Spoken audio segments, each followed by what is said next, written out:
Welcome. Today we will be reading Lesson 357 in the workbook, and from the text, Chapter 31, Section 4, The Real Alternative, paragraphs 1 through 5. And now for Lesson 357. Truth answers every call we make to God, responding first with miracles and then returning unto us to be itself. Forgiveness, truth's reflection, tells me how to offer miracles, and thus escape the prison house in which I think I live. Your Holy Son is pointed out to me, first in my brother, then in me. Your voice instructs me patiently to hear your word and give as I receive. And as I look upon your Son today, I hear your voice instructing me to find the way to you, as you appointed that the way shall be. Behold his sinlessness, and be you healed.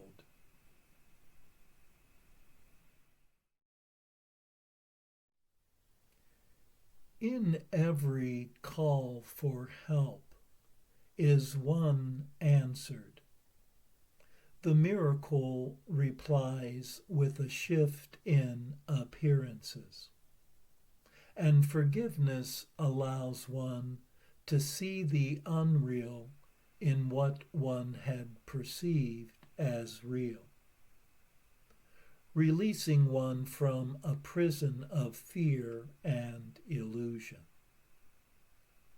The splendor and innocence of another is revealed, and allowing for one's own purity to shine through. And the voice for truth teaches one that what love created whole and complete has not changed, in spite of any appearances to the contrary. For in the recognition of the purity and perfection of the other is one healed from all false beliefs of guilt, shame, and blame, clearing the way for the remembering of love's presence.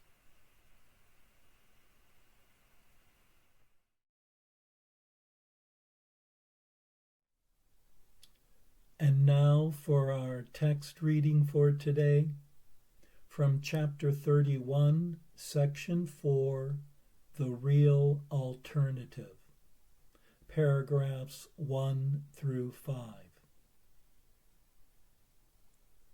There is a tendency to think the world can offer consolation and escape from problems that its purpose is to keep. Why should this be? Because it is a place where choice among illusions seems to be the only choice, and you are in control of outcomes of your choosing. Thus you think within the narrow band from birth to death. A little time is given you to use for you alone, a time when everyone conflicts with you, but you can choose which road will lead you out of conflict, and away from difficulties that concern you not. Yet they are your concern. How then can you escape from them by leaving them behind? What must go with you, you will take with you, whatever road you choose to walk along. Real choice is no illusion, but the world has none to offer. All its roads but lead to disappointment, nothingness, and death. There is no choice in its alternatives. Seek not escape from problems here. The world was made that problems could not be escaped. Be not deceived by all the different names its roads are given. They have but one end, and each is but the means to gain that end, for it is here that all its roads will lead, however differently they seem to start, however differently they seem to go. Their end is certain, for there is no choice among them. All of them will lead to death. On some you travel gaily for a while, before the bleakness enters, and on some the thorns are felt at once. The choice is not what will the ending be, but when it comes. There is no choice where every end is sure. Perhaps you would prefer to try them all before you really learn they are but one. The roads this world can offer seem to be quite large in number, but the time must come when everyone begins to see how like they are to one another. Men have died on seeing this, because they saw no way except the pathways offered by the world. And learning they led nowhere, lost their hope. And yet this was the time they could have learned their greatest lesson. All must reach this point and go beyond it. It is true indeed there is no choice at all within the world. But this is not the lesson in itself. The lesson has a purpose, and in this you come to understand what it is for.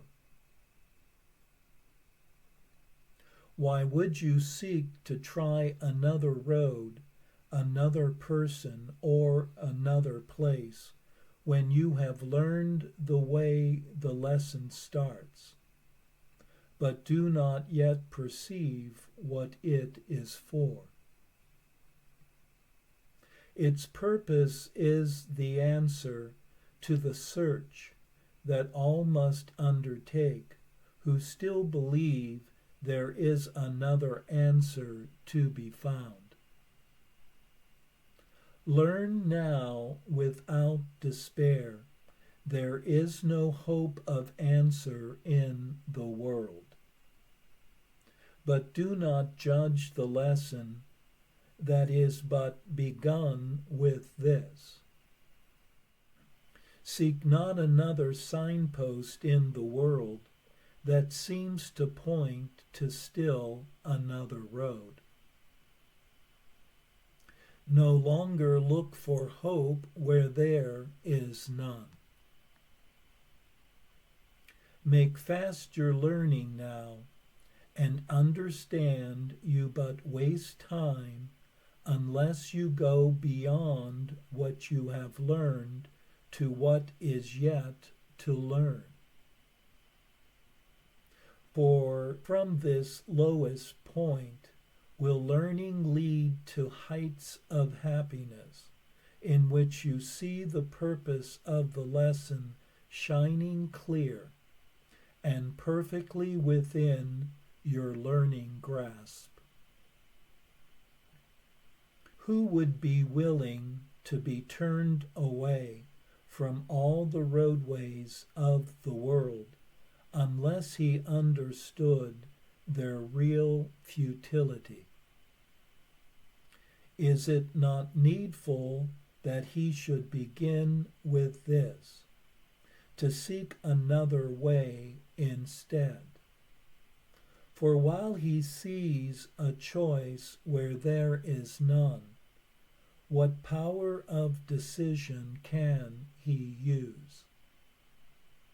The great release of power must begin with learning, where it really has a use. And what decision has power if it be applied in situations without choice?